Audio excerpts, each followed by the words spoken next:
Prime minister Shri Narendra Modi, मैं आपको एक बात से आगाह कर देना चाहता हूं। यह देश भारतवंशियों का है। आदि अनादि काल से भारतवंशी यहाँ के निवासी बनकर आसीन हैं और रह हैं। आप भी उनमें से एक हो। हमने आपको हमारे देश को मैनेज करने के लिए चुना था। हमारे देश की सत्ता को संभालने के लिए नहीं, हमारी जरूरतों को, हमारी किसी प्रकार की पढ़ाई शिक्षा के साथ साथ हॉस्पिटल, हमारी खोजें, उत्पादन, बाहर से विदेश, सब कुछ हमने आपको सौंपा था। लेकिन हम पिछले 12 वर्षों से देख रहे हैं कि आप अपना कर्तव्य निर्वहन नहीं कर रहे, और निर्वहन तो छोड़ो, आप जनता को मारने पे तुल गए। इसलिए हम राइट टू रिजेक्ट, हमने आपको नौकर रखा है और उस नौकर की पगार हम आपको देते हैं। सभी लोग सुन रहे हैं, वो कितना ही बड़ा ऑफिसर, वो सुप्रीम कोर्ट का जज हो या वह चपड़ासी, तुम हमारे नौकर हो, गुलाम हो। और गुलाम जब सिर के ऊपर चढ़ जाए और जिंदगी ले ले और जिंदगी लेने को उतारू हो जाए, तो राइट टू रिजेक्ट, उसको हटाने का अधिकार हम रखते हैं, क्योंकि यह देश जनता का है। और जनता अकेला मोदी नहीं, और अकेले मोदी के साथ कोई 1,50,000 लोग जुड़ हुए, वे अकेले ये देश नहीं। इंडिया बहुत बड़ा देश है और इसकी संस्कृति बड़ी प्राचीन। हमने आपको एक नौकर की तरह चुना था और नौकर की तरह आपको पगार भी दे रहे थे। यह इस बात का सबूत है। हमारे लिए जो भी संस्थाएं काम कर रही हैं, वो चुनाव आयोग हो, वो न्यायपालिकाएं हो, वो कार्यपालिका हो, वो संसद हो, असेंबली हो या पार्लियामेंट, वो राष्ट्रपति, कोई भी व्यक्ति जनता से ऊपर नहीं होता। प्रत्येक व्यक्ति जो हमने चुना, अपने अपने कर्तव्य निर्वहन करने के लिए चुना। लेकिन मैं आज देख रहा हूं कि आपकी अगुवाई में हमारे ही सेवक हमारी जान लेने पे तुल गए, हमारे से ही पगार लेके हमें ही हरास कर रहे हैं, हमारा ही जीना दुभर कर रखा है। और अभी आपकी अंकाक्षा सेंगोर लेके राजा बनेंगे। राजवंशी यहां से बहुत साल पहले खत्म हो गया। बामुश्किल हमने वो भगाए हैं और तुम्हारे भीतर फिर वही कामना पनपने लगी। हमने आपको गुलाम की तरह रखा था, आप गुलाम की तरह नहीं रहे। बराबर हमने आपकी पगार नहीं रखी, हमने आपसे कुछ नहीं पूछा कहाँ जा रहे हो, कहाँ आ रहे हो, कैसा खर्च किया आपने बताया भी नहीं, जबकि आपका यह कर्तव्य था। आपने कोई भी कर्तव्य नहीं निभाया। कर्तव्य निभाने के बजाय, हमारी जिंदगियां बचाने के बजाय, हमारी ज़रूरतें पूरी करने के लिए, हमें पढ़ाई के लिए ठीक शिक्षा व्यवस्था देना, चिकित्सा के लिए सही हॉस्पिटल मुहैया कराना और अन्य अन्य चीज़ों से हमें वंचित रखा। राज करते करते, मैनेज करते करते आप तो राजा बन बैठे, आप तो मालिक बन बैठे इस देश के। आपने इस देश की कितनी चीज़ों को बेच नहीं दिया, आपने कभी नहीं बताया। हिंदुस्तान की जनता ने आपसे हिसाब नहीं लिया, इसका मतलब ये तो नहीं कि मालिक आप हैं। और आज जब आप एक जिंदगी को मारने पर उतारू हो गए हैं, तो हम आपको रिजेक्ट करते हैं। हम अपना नया चुनाव कराएंगे, हम पार्लियामेंट को भंग करते हैं, राष्ट्रपति को भंग करते हैं, न्यायपालिका को भंग करते हैं, हम असेंबलीज को भंग करते हैं। हम सारे चुनाव दोबारा से कराएंगे, खुद कराएंगे, अपनी देखरेख में कराएंगे। अब आपका इस देश से कोई सरोकार नहीं। आप ये देश छोड़ो, अपने घर बैठ जाओ गुजरात में जाके, जहां आपका कुछ नहीं। सरकारी बंगले छोड़ दो, ये हमारी संपत्ति है, देश की संपत्ति। जो नया आएगा उसको बैठाएंगे। राष्ट्रपति भी अपना महल छोड़ दे, राष्ट्रपति भवन, और बाकी सभी सरकारी इदारे जिन्हें जो जो भी मिला हुआ है सब छोड़ दें। हम आपको रिजेक्ट करते हैं क्योंकि आपने जिस लिए हमने चुना था उस फंक्शन को ईमानदारी से निभाया नहीं, वरना आपके मन में घोर बेईमानी आ गई। आपने हमारा पोषण तो क्या करना था, हमारा भक्षण करना शुरू कर दिया। हम आज से ही आपको रिजेक्ट करते हैं, अभी से ही आपको रिजेक्ट करते हैं। और इसके बाद मैं एक संदेश मेरे प्रिय फौजी भाइयों से, फौजी भाइयों, इस व्यक्ति का दिमाग खराब हो गया है। यह व्यक्ति हमारा प्रधान नहीं रहा, अपने आप को प्रधान सेवक कहता है, लेकिन आज न तो ये सेवा कर रहा है ना ये प्रधान है। हम इसको रिजेक्ट करते हैं। इसके किसी भी प्रकार के आदेश को मानने से स्पष्ट इनकार कर देना। तब तक आप बॉर्डर्स की रक्षा करें, आप बॉर्डर्स के ऊपर पूरे पहरेदार चौकसी बनाए रखें, क्योंकि यहाँ के हमारे रक्षा मंत्रालय तो झूठ बोलते हैं। चीन हमारी सीमाओं में घुस गया और ये कहते हैं न कोई घुसा है न कोई घुसेगा। हर व्यक्ति जब झूठ बोलने लगे, वह इतने बड़े देश को, दुनिया का सबसे बड़ा लोकतंत्र कैसे चलाएगा? तो हम इसको रिजेक्ट करते हैं। इसके पूरे कैबिनेट के साथ एक भी व्यक्ति हमें मान्य नहीं है, नरेंद्र मोदी समेत।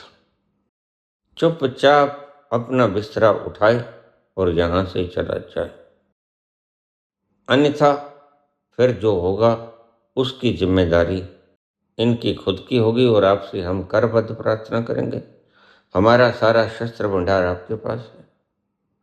इन्होंने तुम्हें चुना नहीं, आप अपनी काबिलियत से चुने गए। आपने शहीदियां देकर इस देश की रक्षाओं, बॉर्डर्स की रक्षा की है। आपने हमारा सर गर्व से ऊंचा किया है। यह बंदा रोज हमारी बेइज्जती करवाता है, रोज ट्रंप बोल जाता है, रोज ट्रंप इसको किलर कहता है। हम फिर भी संज्ञान नहीं लेते।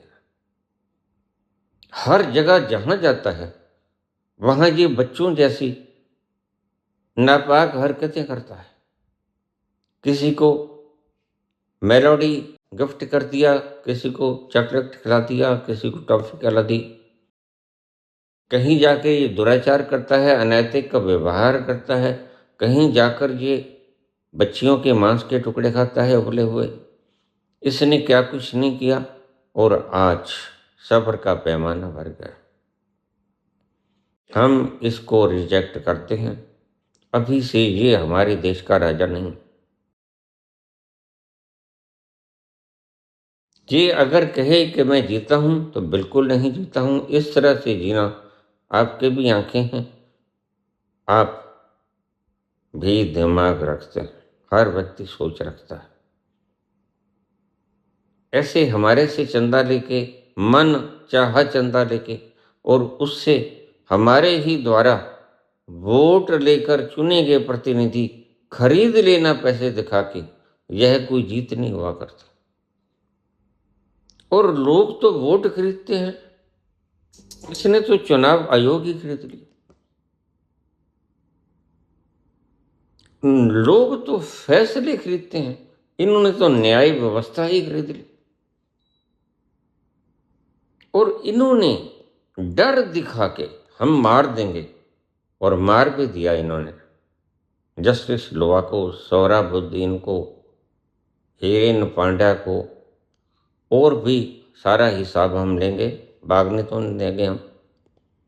लेकिन हम इनको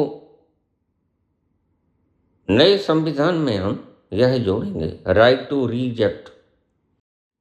जब ऐसा शोरगुल मच जाए, आप देख ही रहो, हर सड़क भरी पड़ी है आज असंतुष्टों से। बच्चे असंतुष्ट हैं, विद्यार्थी असंतुष्ट हैं, मुलाजिम असंतुष्ट हैं, महिलाएं असंतुष्ट हैं, व्यापारी असंतुष्ट हैं, कारखानेदार असंतुष्ट हैं। क्या यह सारा देश एक ही व्यक्ति को बेचने पर तुला हुआ है? और क्या यह करने की इसको हमने इजाजत दी है?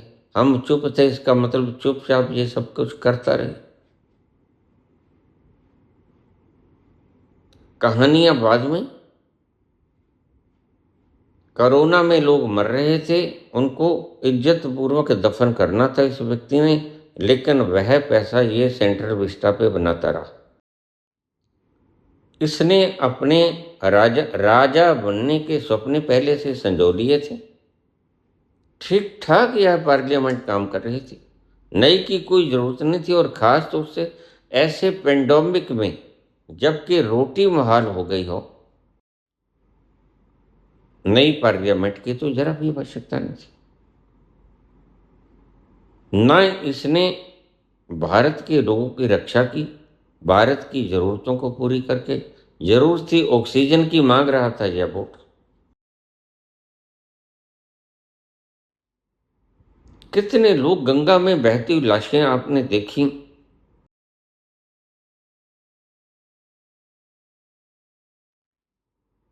कितने शवों को आपने कुत्तों के द्वारा नोचा हुआ देखा। वह भी इंसान थे। इंसान की कदर इंसान की तरह तो होनी ही चाहिए। तो हम बाज आए इस मोहब्बत से, उठा लो पानदान अपना।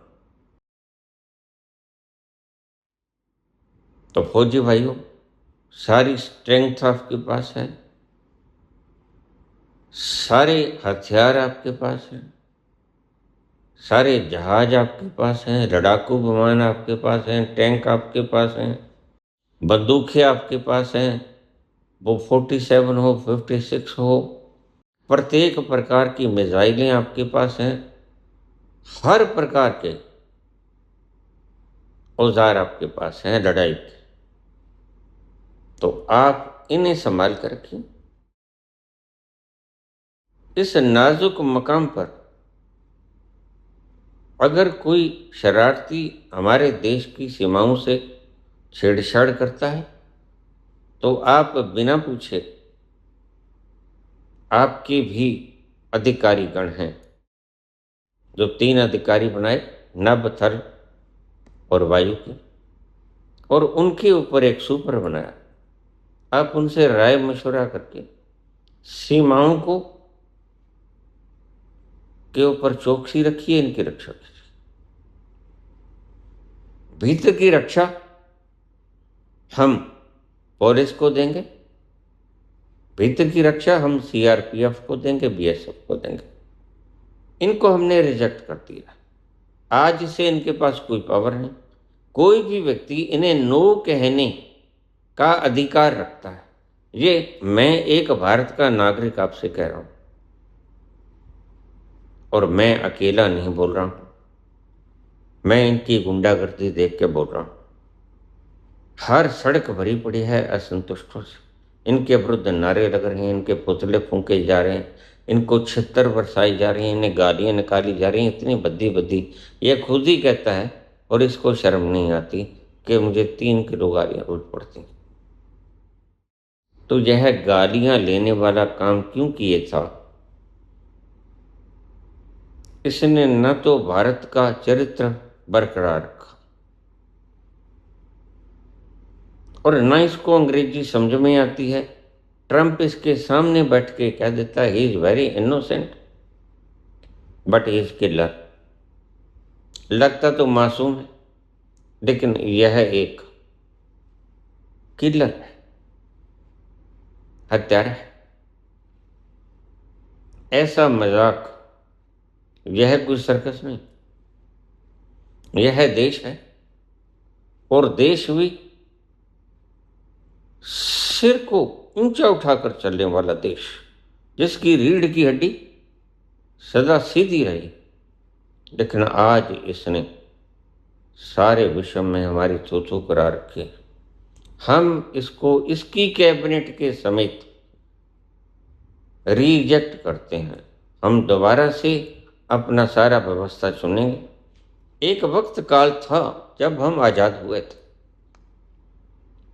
तब भी हमारे पास कुछ नहीं था। हमने सभी व्यवस्थाएं नई बनाई थी।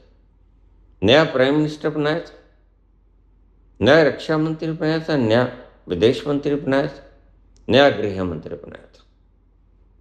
तो कोई बात नहीं, जब तब चुने थे तो फिर चुन लेंगे। जब एक सरकार चलाने वाला जिसके हाथों पे हमने बड़े सम्मान करके सत्ता सौंपी थी, वह ठीक से नहीं निभा सकता, अब तो हम ये कहेंगे निभाया नहीं, ये नहीं कहेंगे। हम कहते हैं यह निभा सकता नहीं। हमने देख लिया है कि यह मूर्ख है, पागल है, इसके दिमाग के तंतु हिल गए। तो आपसे थोड़ा ही ज़्यादा समझना, इतना ज़्यादा बातें करने का न तो वक्त है, थोड़ा माहौल नाजुक है। मैं आपसे प्रार्थना करता हूँ कि आप देश की रक्षाओं पर तैनात रहना, चाक चौबंद रहना, और भीतर की सुरक्षा हम हमारी पुलिस को, हमारे ही बच्चे हैं, इसने तो ना कोई वायदा निभाया है, ना किसी प्रकार का जो दिया हुआ वायदा पूरा किया है। अपनी घरवाली को भी ये छोड़ के आ गया। इसके तो कुछ है नहीं। यह जो सारे तुम्हारे पास तगमे हैं, यह किसी न किसी के बच्चे हैं, और उनमें से कोई बाप मैं भी हो सकता हूँ, कोई बाप आप भी हो सकते हैं। ये सब हमारे हैं। हम इनको, इनका दायित्व ठीक तरह से देंगे। और देखो, हमारी कर से ही सारा हिंदुस्तान चलता है। हम कर देंगे, लेकिन इसको नहीं देंगे। हम कर वितरण के लिए अपनी अलग व्यवस्था बनाएंगे। तुम्हारे ना चूल्हे खाली रहेंगे और ना ही इतना कोई गरीब है। गरीबों से भी कह दूं, जो 5 किलो अनाज मिलता था, बाकायदा आपको ज़्यादा बेशक मिले, कम नहीं मिलेगा। आपकी सभी ज़रूरतों को पूरा करने का हम वायदा करते हैं। आप शांति बनाए रखें। हम इस कैबिनेट को इसकी पूरी व्यवस्था के साथ इनके अधिकारों को हनन करते हैं, तोड़ते हैं और वापस लेते हैं। Right to recall, right to reject, right to re-elect. हम दोबार से चुनेंगे, कोई बात नहीं, गलती हो जाती है, गलती का ये तो पाप हो गया। कुछ लोग अगर इसके साथ हैं होते हैं, बहुत से लोग हिटलर के साथ भी थे, मुसोलिनी के, स्टालिन के साथ भी थे, लेकिन इसका मतलब ये नहीं कि वह मालिक थे। उनको बता दिया जनता ने कि तुम कौन हो और तुम्हारी औकात कितनी है। इतना ही कहता हुआ आज मैं आपसे अपील करता हूँ कि आपने हर हाल में शांति बनाए रखनी। हम जनता और हमारी जनता, ये आज जो जंतर मंतर पर बैठे हैं, एक व्यक्ति साइंटिस्ट है, कितने बाहर के देशों ने इसे पुरस्कृत किया है, यह तो नकली पुरस्कार लेके आए, लेकिन सोनम वांगचुक ने असली पुरस्कार लिए लोगों से। आज इसरो के लोग हट रहे हैं। तो विज्ञान में अगर हम पहले ही बहुत पिछड़े हुए, अगर और पिछड़ गए तो हमारा क्या होगा। विज्ञान में हम पिछड़ गए, शिक्षा में हम पिछड़ गए, चिकित्सा में हम पिछड़ गए, संविधान हमारा ठीक से पता नहीं कौन चला रहा है इस देश को। हम सब ब्यूरोक्रेट्स को, सबको रिजेक्ट करते हैं। यह जो बच्चे लड़ाई लड़ रहे हैं, इनमें से चुनेंगे, इनको बैठाएंगे, जो इन्होंने अपने आरएसएस के लोग बैठाए हैं उनको रिजेक्ट करते हैं। वाइस चांसलर, चांसलर, यूनिवर्सिटीज, यह देश 2 महीने और पीछे चला जाएगा, कोई बात नहीं। नेस्त नाबूद होने की बजाय 2 महीने लेट हो जाए तो कोई फर्क नहीं पड़ता, लेकिन नेस्त नाबूद ना हो जाए, इसी बात से हम डरते हैं। हम री इलेक्ट करेंगे, इनका दिमाग खराब हो गया है। They are mentally vanished, punctured नहीं, मैं वैनिश्ड है ये। तो ये अपना इलाज खुद करें, हम इनके इलाज के भी जिम्मेदार नहीं, ये हमारा कुछ ही नहीं लगते। हमने इन्हें चुना था लेकिन गलती कर बैठे, हम अपनी गलती को मानते हैं। हम इनको अपने ही किसी साइंटिस्ट को मरने की इजाज़त नहीं देंगे। हम इनको किसी प्रकार का शीतकालीन या अब जो सत्र आएगा मानसून का, वो नहीं करने देंगे, क्योंकि हमने इन्हें रिजेक्ट कर दिया है। इनसे भी कहूँगा अगर मेरी बात ये सुने तो यह जुर्रत मत करें मानसून सत्र को बुलाने की, क्योंकि जो इन्होंने कहीं का ईंट कहीं का रोड़ा, भानुमति ने कुंभा जोड़ा, 2 करोड़ का कोई खरीद लिया, 2 करोड़ का कोई खरीद लिया, यह कोई हमारा जिताया हुआ बंदा नहीं। उसी के वोटों से ये हेरा फेरी करके, उधर करके, बातचीत करके, गुमराह करके ये अपने आप को घोषित कर देंगे और सेंगोर उठा देंगे, ये हम होने देंगे। हम चाहते हैं बिल्कुल स्वच्छ, साफ सुथरा और अपने प्रज्ञा से आया हुआ राजतंत्र की बजाय लोकतंत्र। हमारी ऑलरेडी एक किताब है जो बाबा साहब अम्बेडकर ने बनाई है, लेकिन यह अपनी एक किताब जिसको मनुस्मृति कहते हैं उसको लागू करना चाहते हैं हम किसी कीमत पर भी। यह 18% है। 82% जनता 18% जनता को अपने ऊपर काबिज कैसे होना दे गई। बस अब तक ये चल रही थी, लेकिन किसी बात की इंतहा हुआ करती, वह आज इंतहा हो गई। और मैं सभी से करबद्ध प्रार्थना करता हूँ कि भारतवर्ष में शांति बनाए रखो। शांति बनाकर आराम से हम अपनी मीटिंग्स करके री इलेक्ट करेंगे, सही आदमी को प्राइम मिनिस्टर बनाएंगे।